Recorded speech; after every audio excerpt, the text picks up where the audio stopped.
This is Damon Brown with Developing Dope Ass Men. Today's topic: why black gay men need therapy. The first time I stepped into a therapist's office, it was 2011, and I was desperately in need. My emotional health was suffering tremendously, and it had been for years. I didn't have the words or the tools to articulate my emotions, and so most of the pain I felt was actually unconscious.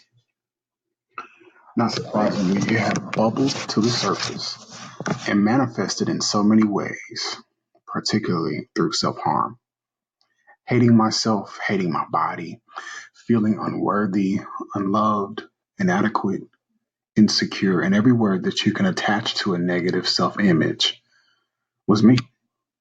No matter how much my lover told me I was beautiful, I didn't believe it. No matter how much sex I had, I never felt sexy enough. No matter how much I forced myself to diet, no matter how much I exercised, I still saw the fat guy in the mirror. I had been working out for several years, and at this point, my so called positive habit had actually evolved into an unhealthy addiction of over exercising and a mild form of bulimia. On top of that, a high grade version of low self esteem.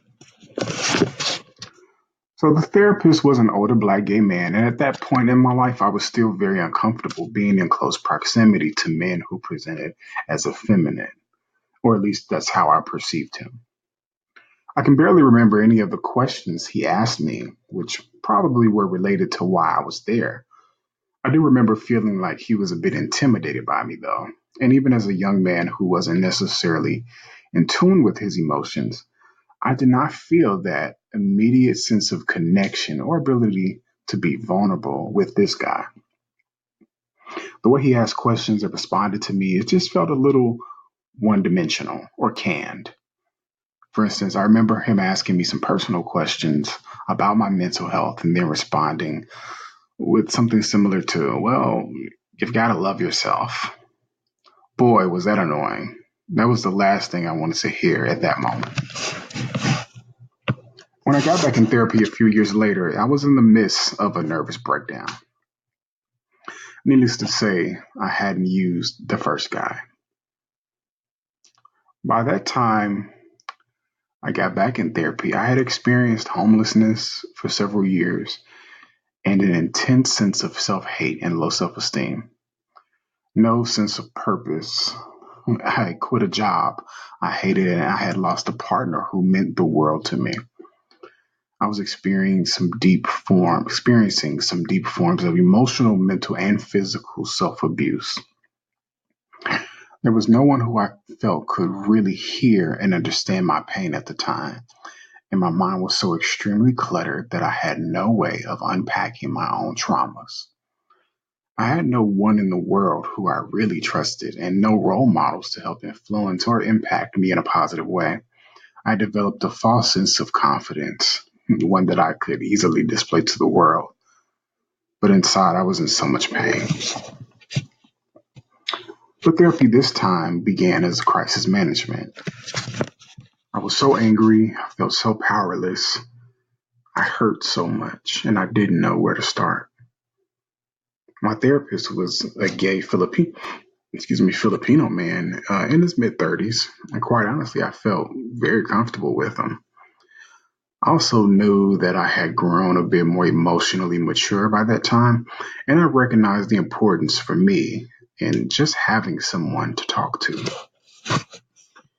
However, I did not yet know deeply how much of a void I felt by having no one in my corner. I enjoyed the fact that the therapist wasn't directly connected to my life or my social group or my peers and was able to provide a really wholly and objective perspective of how I could learn to manage my pain. I also knew that this session was meant to explore my needs. And I didn't have to put on social airs of asking, how he was doing or see what was going on in his world or pretending that I was okay when I really wasn't. I had no problem just opening up. knowing that this guy wasn't connected to me in any way. It became clear to me over the weeks that I had literally never had a moment where someone was just invested in me.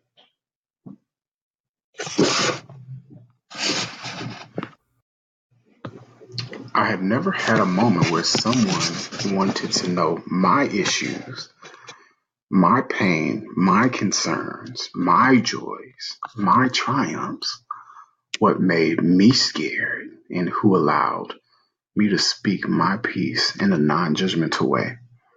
No one had ever probed me so intensely just to get to know me and not to judge me, not to condemn me for who I was or where I was.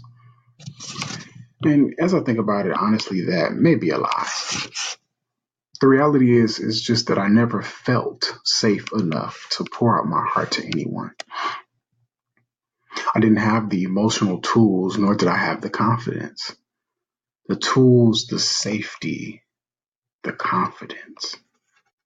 And so many black gay men are at such an interesting intersection of pain that they develop a callus over their hearts, having to cope as a gay person, having to cope as a minority, having to cope as a male, as a man, as a masculine entity who may not feel that way, having to cope with no examples, no role models of how to live lives that make sense for their unique identities. They grew up in single parent households. They have to cope with every other piece of themselves that is not privileged in this world. So much of us is silenced. And for me, just growing up without really explicit role models who could sit down and explore my needs, explore and anticipate the pains that I might likely experience, who could instill a sense of strength within me, meant that I would need to figure this all out on my own, that I would have to experience it all, unpack it, and synthesize it. The tools, the safety, the confidence. Many black men are lacking, many black gay men are lacking in all three areas. And that's just the start. I'm still in therapy to this day. What it has helped me to explore, and by explore, I mean to literally just voice, is that who I am is okay. That I have had some extremely challenging times in my life that have hurt me deeply. That I am not to blame for the pain, but it is my responsibility to acknowledge the pain and work through it.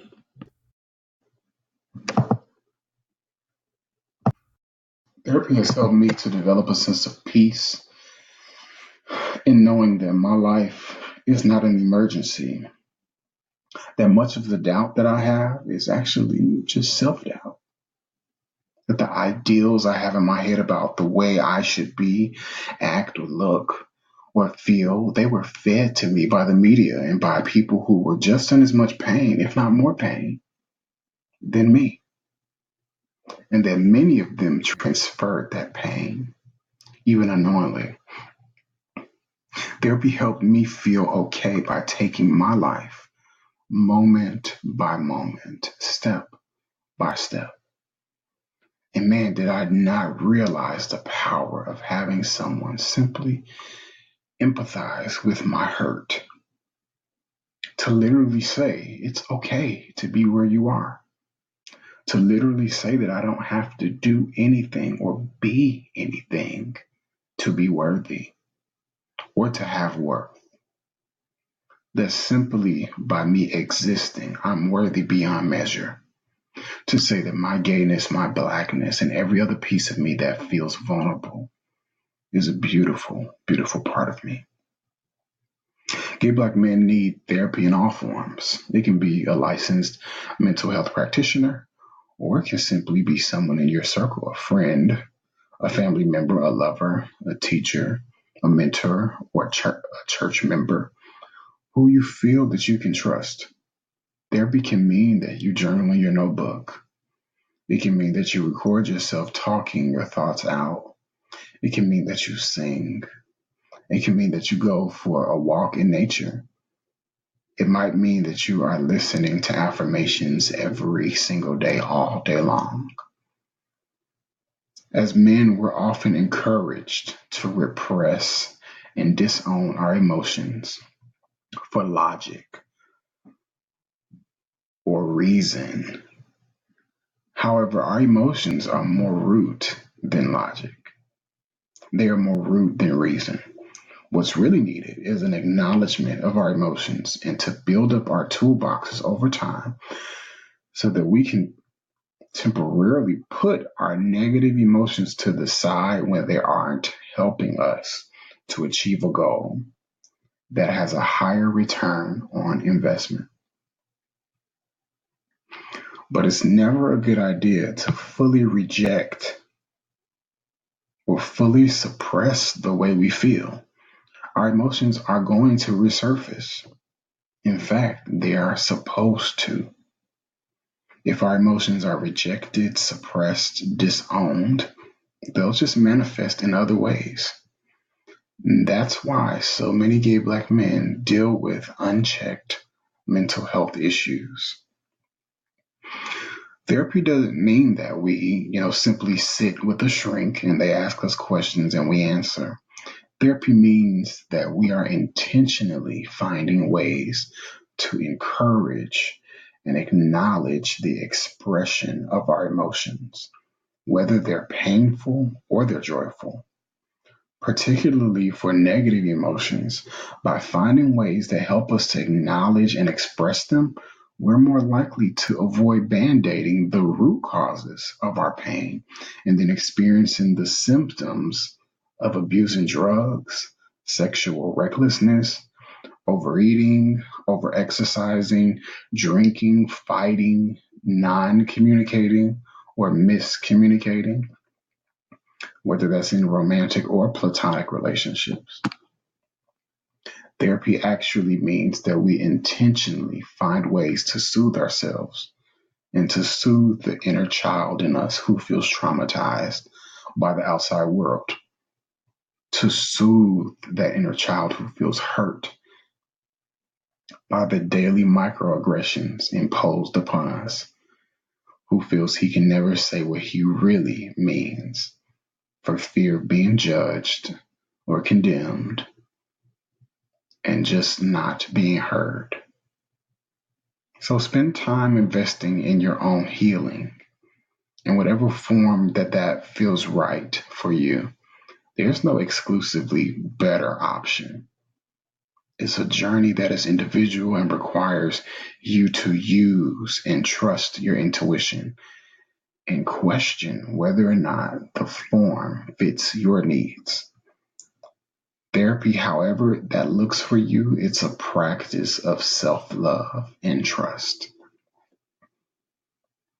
And just by being who you are, the beautiful man that